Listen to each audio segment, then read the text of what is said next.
Uh, okay. Hello, everyone. I hope you had a great day so far. Before we are starting today's example session, I want to again remind you of the uh, optional extra project. If you are interested of doing that extra project, now is time to think about the subject because the deadline after choosing subject is the midterm. We have two attempts, so I would consider the second one, okay, as the deadline. So until October 7, you could register for doing extra project.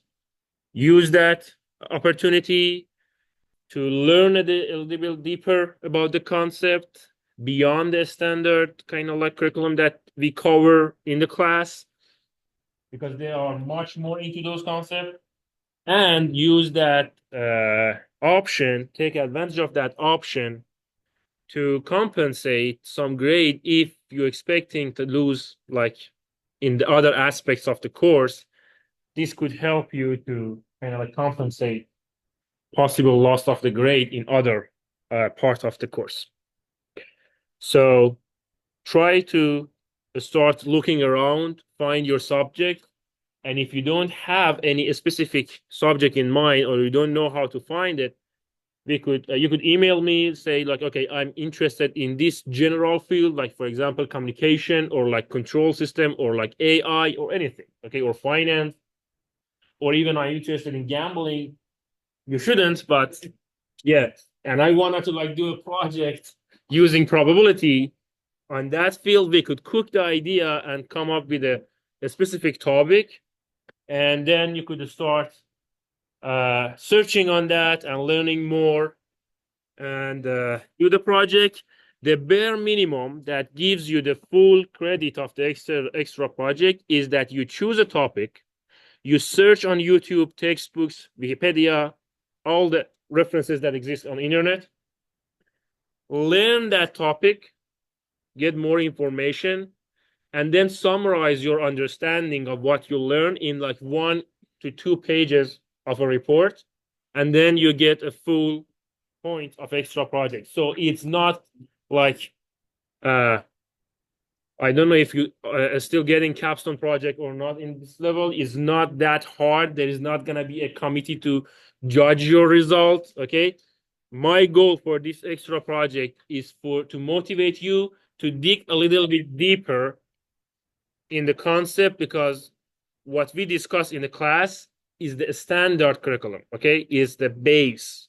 They are much more into those concepts, okay? So try to take advantage of that opportunity. It's gonna be, you're not gonna regret doing that, to be honest. Yeah.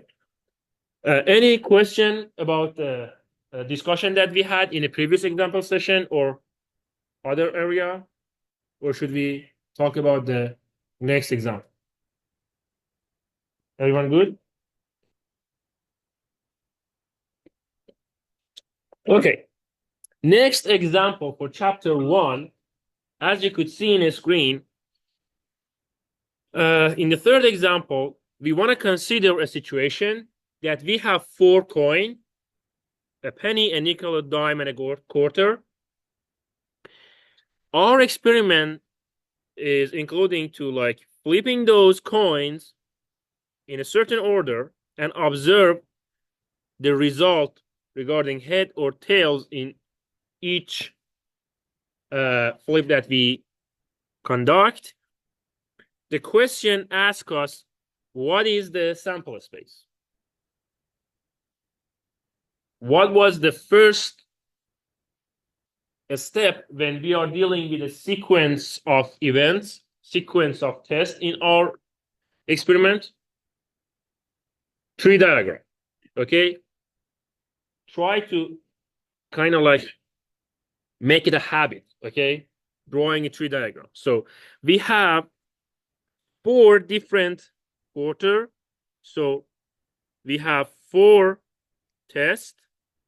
1, 2, 3, 4.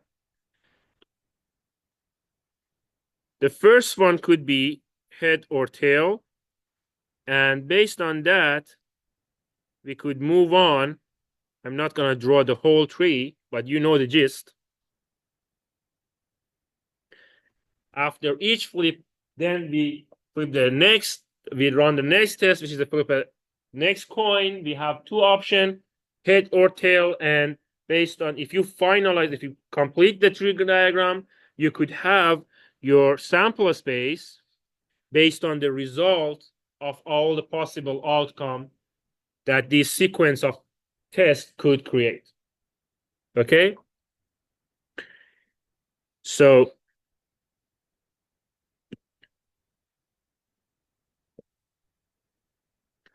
let me talk about that then. Okay. The next question asks us how many elements are in this sample space. We have two ways to calculate. One is the hard way and the other one is the easy way. The hard way is that you already draw the tree diagram, try to count how many elements you find at the end of your diagram. Okay? Because you have your sample space already. Okay? This is a hard way because, as you could imagine, it's going to be a very kind of like big diagram. There is a lot of possible outcomes. What was the easy way? We could try to deal with them as a sequence of event and counting how many outcome in each event is, and then use the rules that we develop to calculate the overall outcome. We have 4 events. Okay, let's consider each of them. Now we could say, okay, how many possible outcome the first event could have? It's 2, head or tail. Okay. Same would be for the second test because all of them are coin. So we have 2 possible outcome for the next test. For the third one, also 2 possible, and for the fourth one, also 2 possible outcome, head or tail. Now, this is an and situation. Okay, so all of them are happening in sequence. What would be the result of the outcome? How many possible results would have the combination of all these possible outcomes with each other?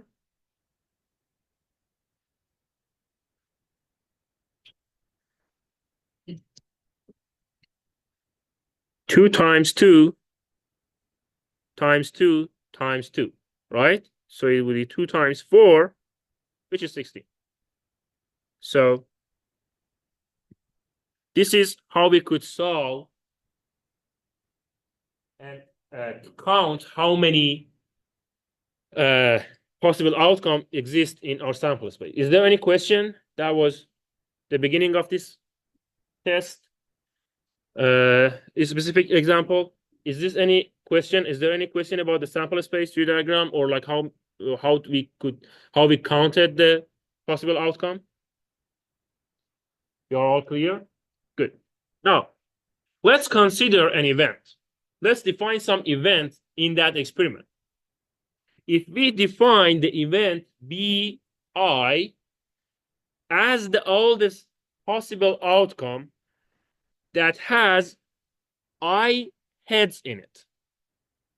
What that means? That means B1 are all the possible outcome in our sample space that one head happened on the sequence of 4 coin flips.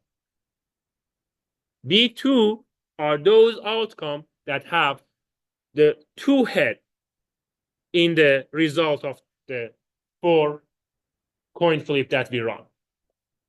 Is that clear how we define the event? So BI are the events including the outcome with I heads in them. We have 4 characters in each outcome. B1 means one of the characters is H, is head, the other 3 is tail. Okay. So for example, B1 is going to be tail, tail, tail, head, tail, tail, head, tail, tail, head, tail, tail, head, tail, tail, tail. One head in a sequence. Same goes for the B, the other B's. from 0 to 4 because we have 4 flip. Okay. Ultimately, we could have 4 head. Now, I want you to pay attention. This example is more like a explanation than question. I want you to note that when we define such an event, okay, because none of those B's, none of those sets, BI's, okay, have a mutual component in it. Think about it. None of those B0, B1, B2, B3, and B4, none of them has mutual elements with each other.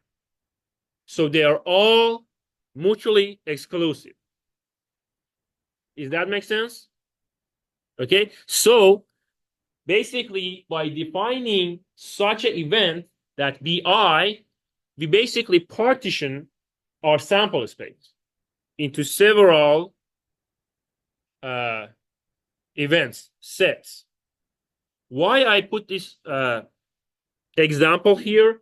In the previous session, we deal each element in a sample space as a set, and we said that, okay, all of those sets are partitioned because each set has only one element, so they wouldn't share anything with each other. Do you remember that in previous one when we wanted to like calculate the probability of union of some conditions? We try to deal with those elements, each element as one set, and those sets was partition sets. Now I want to extend that. Based on your condition, the condition that you define, you could divide your sample space into a certain partition sets, okay, that would help you to analyze the probability of each type of event easily. This is one example, very simple example. Try to use that example and think about the electrical engineering experiment that you could have, okay, and how you could define, how you could categorize the result you would get out of your experiment to run analysis and could divide the, group the outcome so you could calculate the probability of a certain event. Is that make sense what I'm suggesting you to do? Okay. Any question about that? No? Okay. Now, for example, if in the same test we define another event A, okay, which has a certain elements in it, we define the A would happen if one of the elements that you could see in the screen that are included in the event A, in the set A, happens, okay? If we consider BI as the partition set, okay, we could define the happening of event A. We could define the probability of event A based on the intersection that event A has with all those partitions. All those BIs are partition sets, meaning they are mutually exclusive, okay, and all together make up the whole sample space, right? So if we define any arbitrary event like A, as you could see, when you want to deal with the probability of A, you want to analyze that, or you want to actually like do any kind of conduct any kind of analysis on set A, okay, you could define set A based on the intersection of that set with those partition sets. Okay, so in this case, we could say A is actually the union of intersection of A with B0 and intersection of the A with B1 and intersection of the A with B2, and the intersection of the A with B3, and the intersection of the A with B4. Okay, so we calculate the intersection of the event A with all those partition sets, and the union of those results would be A. Now, try to remember the inclusion-exclusion formula. Do you remember that? That inclusion-exclusion formula was the union of AI minus, it's a probability.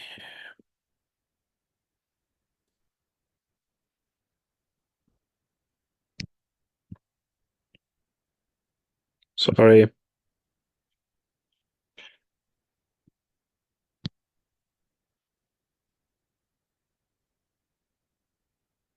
Minus sigma of probability of A,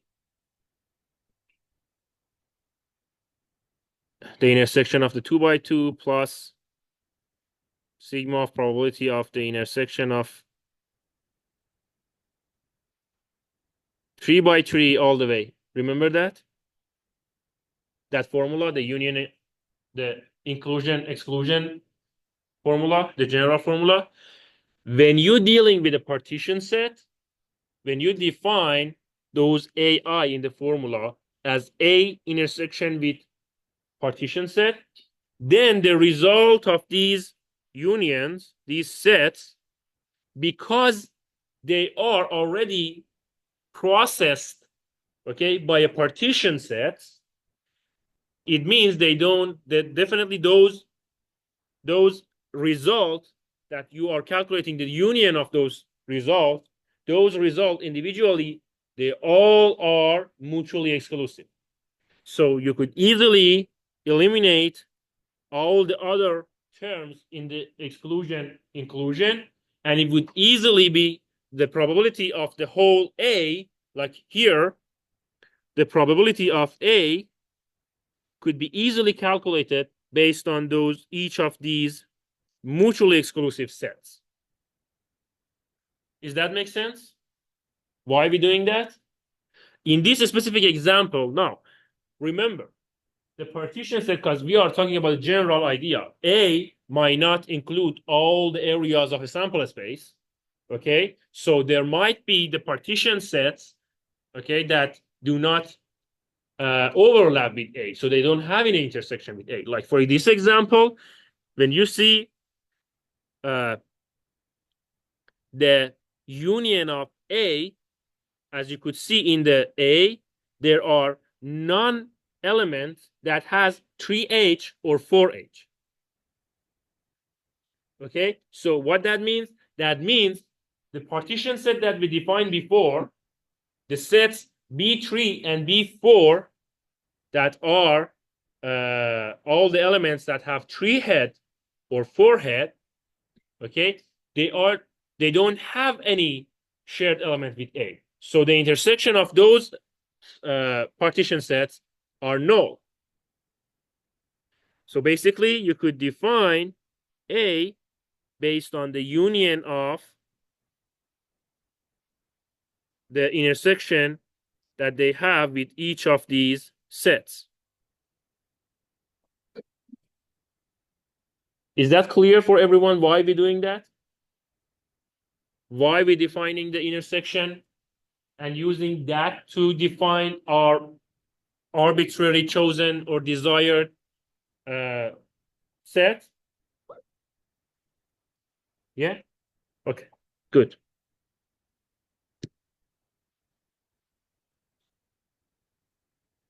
Do I have example 4? Oh, this is example 5. Let's go with example 6.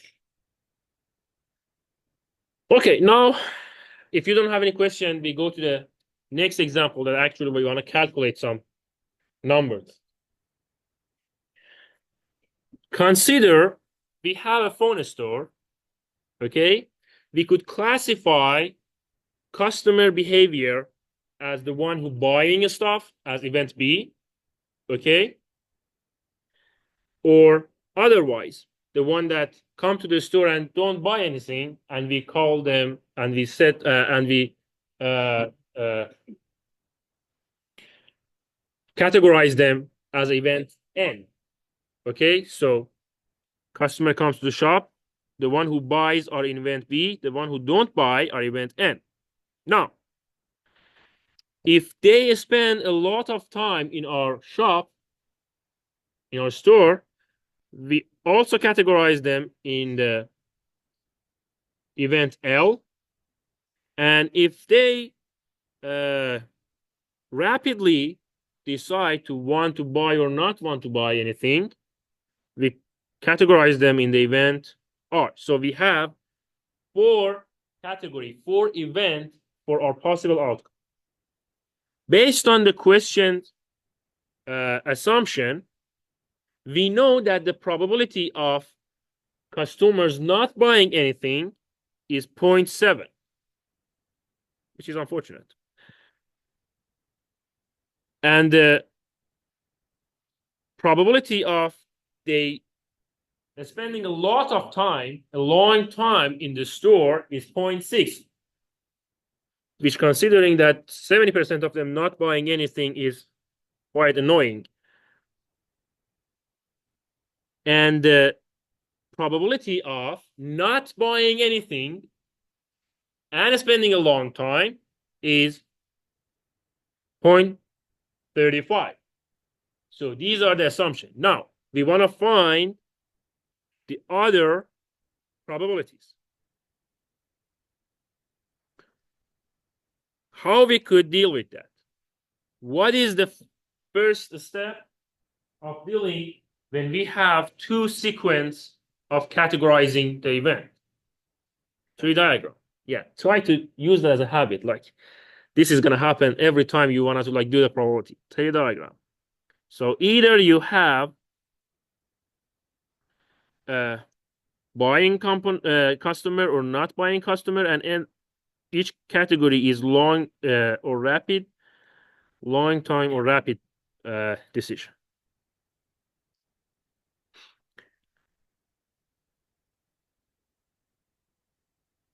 In this sample space, BL, BR, come on, NL and NR, we only have one of the probability, right? So now what we do?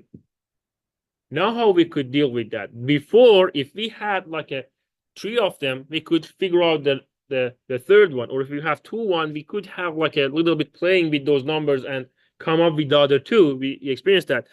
When you have such a kind of like condition, now what we should do, what we could do actually. Let's try to deal with them in another way. The partition set way. The previous example that we talked about. Okay?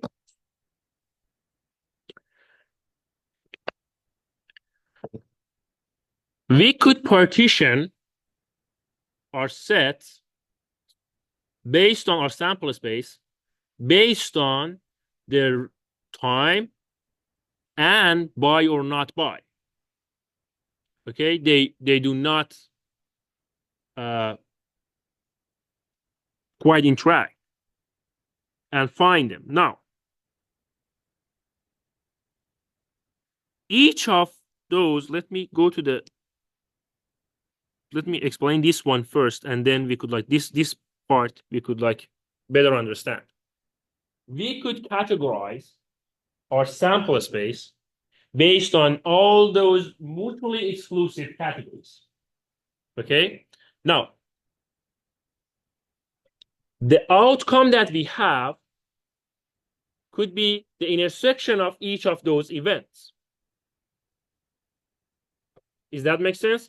We could have a buying customer, one event that has a rapid decision making process, and BR would be the intersection of these two events when both of them happen at the same time. Does that make sense? A customer enters in, one partition set is that it's not buying, one event. Another event is that it's buying. Another event is that it's spending a long time. Another event is that it's fastly decide. Now, the element that we had in our sample space, okay, was the intersection of these events, because we had two sequence of tests. Does that make sense for everyone? Now, if you look at that, one way to show that intersection is this kind of like tables. You might see that in the exam. Try to understand what it means. Okay? When we talk about the column n that we showed here, it's all the elements that involve that condition n. Now, it could be NL or it could be NR. But we know that NL and NR are partition sets. So there is no minus something here because they don't share any element. Does that make sense? So we don't have all the other parts of our inclusion, exclusion, all the other terms like in the exclusion, inclusion formula. Are we clear on that? So we could define P of n equal to P of n intersection with L, P of n intersection with R. Do you now get what I meant by dividing the sample space to partition sets? You could divide each column to two partition sets. NL and NR are partition sets for each column. And again, you could do that for the column B. And same thing would be true for all the rows. If you wanted to like calculate the P of L, you could deal with all the outcome, and partition sets are based on not buying and buying for row L. So we would have one partition set here, one partition set here, and all of them would create the event L. Does that make sense? Are we clear? Okay, so this is one way. Same goes for the column B, buying stuff. It could define as P of BL and P of BR, the intersection. Same with the rows, all both two rows. And all of them together would make up our sample space. Make sense? So we know that what for guaranteed rules, we know that if we calculate the probability of all these four partition sets, summation of them should be equal to 1. Does that make sense? Now, if I calculate the probability of L based on these two, like I add these two and calculate the probability of L. Same way, I would calculate the probability of R. At the same time, I could calculate the probability of N with these two and probability of B with these two.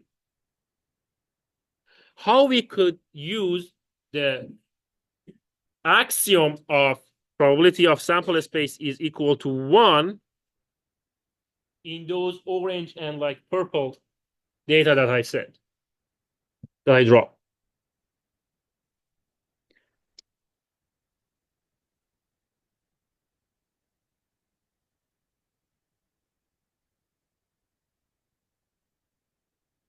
Let's ask this question. Let's say we have this probability. This is A and this is number B. Two number. We calculated the probability. What is A plus B? There should be equal to 1. Right? So same goes here. So all the elements are add to 1. Both rows should add to 1. Both columns should add to 1. And now we have 2 columns and 2 rows. It could be 100. It doesn't matter. Okay? So using this axiom and this table, now we could deal with that probability situation. Okay? We know P of N is 0.7. That means here we have 0.7. Okay? And we know P and L is 0.35. So we could calculate this one based on that. Are we all okay with that? Also, we know P of L is 0.6. And again, P and L is 0.35. So based on that, we could calculate this one because we know this one is 0.6. Right? So now we have this one. And when we have 3 out of 4, we could calculate the last one. And when we have all the elements, now it doesn't matter what the question wants us. We could easily calculate all of them. How? Question wants the B union L. What is the formula? Probability of B plus probability of L minus the intersection. Okay? Probability of B, you could calculate. Probability of L, you could calculate. And the intersection you already have. Same goes for N union L. Correct? N union B and intersection of LR. You could calculate them based on one axiom that we know and using the tool of describing our event or our sample space with a partition set method. Okay? Are we clear how we run this question, how we solve this question? Now, any questions so far about this one? No?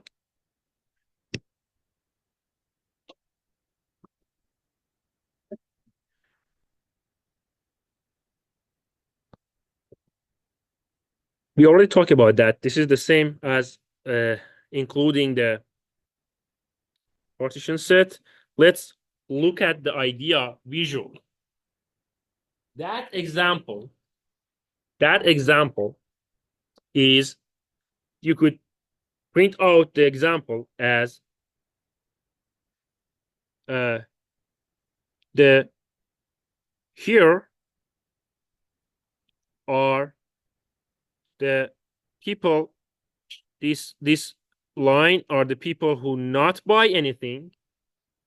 Okay, so outside of that set, N complement is the people who buy the stuff. So all these elements are buy the stuff.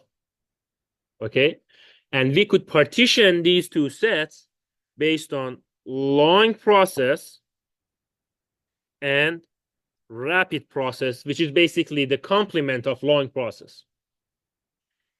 This is another way to view that idea. So the green area is gonna be the intersection of N complement, which is not buying a stuff, complement of that, which is buying the stuff and spending a lot of time. This one is N complement, L complement, which is fastly, rapidly buy something, is the same as RB. Okay, this is the same as BL. And inside of N, these partitions, okay, creates the two side of not buying and a long time, not buying and a fast decision making. Does that make sense? I want you to like understand that the idea of partition set. Using the L and R condition, the partition sets the event N, and because of that, we were able to calculate all the possibilities that could exist using partition set method. Are we good?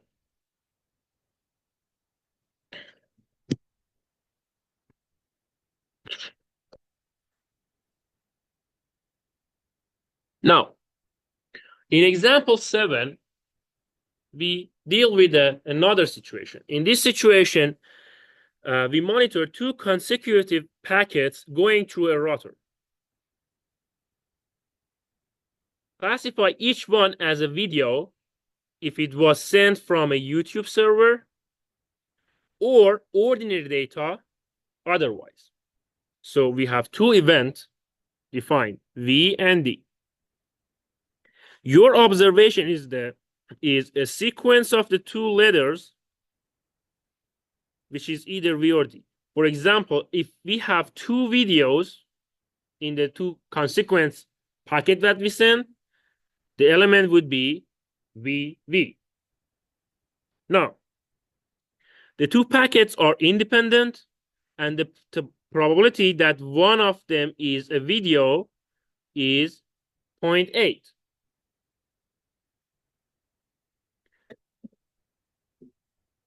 If we denote the identifier of packet I by CI, if packet I is a video packet, then CI is V. Is that clear, the definition that we made for event CI? We call event CI when our packet is video, and we show it with the element V. Now, if it's not, it's going to be D. We wanted to count the numbers NV of video packets in 2 packets that we observe. And then we determine whether the following pair of events are independent or not. It's a little bit long. We will go through that one by one. Now, we observing 2 sequence of pattern. Okay, so our sample space is VV, VD, DV, and DD. Okay, we know that the packets are independent, and the probability that any one of them is a video packet is 0.8. So these are the facts that question told us.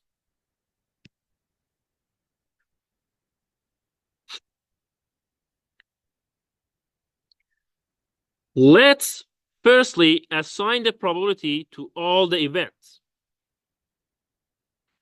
The probability of V is already given by us by the question. That means in each test, the probability of not having a video, which is D, is going to be 0.2. Therefore, for independent event, the probability of intersection of AB, this is the rule that we already covered, the probability of intersection when we have 2 independent is going to be the multiplication of the 2. So if we have 2 video in consequence, the probability would be the multiplication.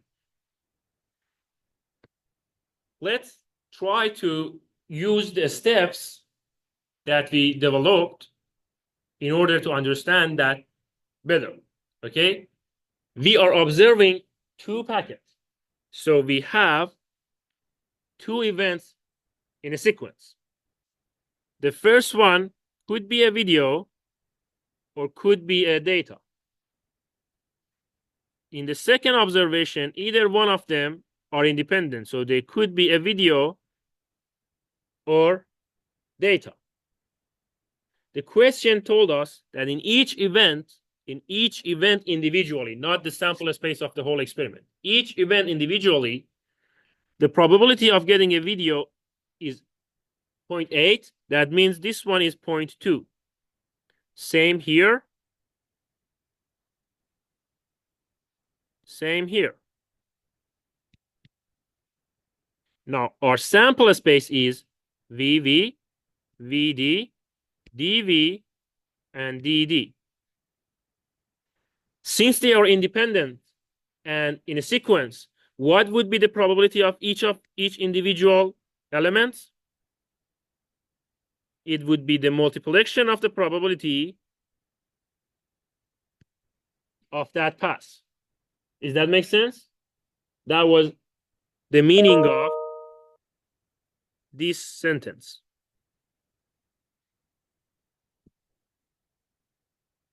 Are we clear on that? Any question? No? So we could calculate all the elements, probability of all the elements. And remember that we are in a sample space, so they have to add up to 1.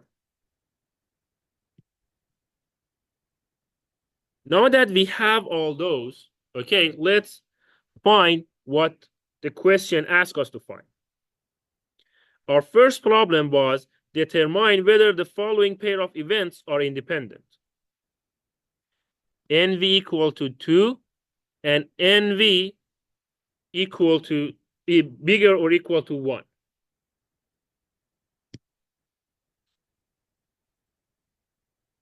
NV equal to 2 means we have 2 video in our observation.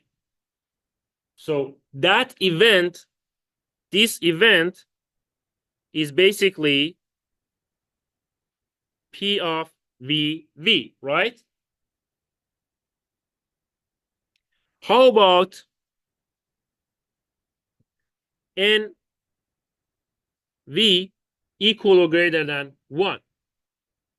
This one would have 3 elements because it means 1 video or more. Okay, so we could calculate the probability of both of them. Okay, and to determine that they are independent or not, remember the rule that we had. If they are independent, the probability of the intersection should be multiplication of the probabilities, right? Remember that rule? If these two are independent, that means this number multiplied by this number, okay? So 0.64 multiplied by 0.96 should be equal to the probability of the intersection of the N2 and N1. What happened? What is the intersection of N2 and N1? You have the elements. Is the element VV, which is N2, right? So the probability of the intersection is actually here. Does the multiplication of these two equal to 0.64? No, so they are not independent. Does that make sense? This is how we could calculate if the two events are independent. We calculate the probability of them. Now, if the multiplication of the probabilities are equal to the intersection, that means they are independent. They are independent. So as you could see, NV equal to 2 is not independent from NV bigger or equal to 1.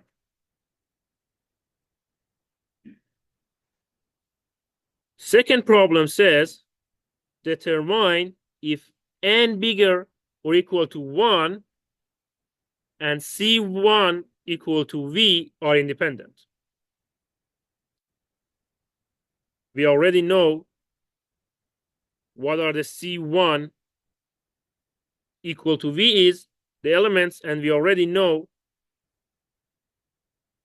we could calculate the probability of the first term, NV bigger or equal than 1, And if you do the calculation, you would find out that again, multiplication of their probability would not be equal to the value of the probability of intersection.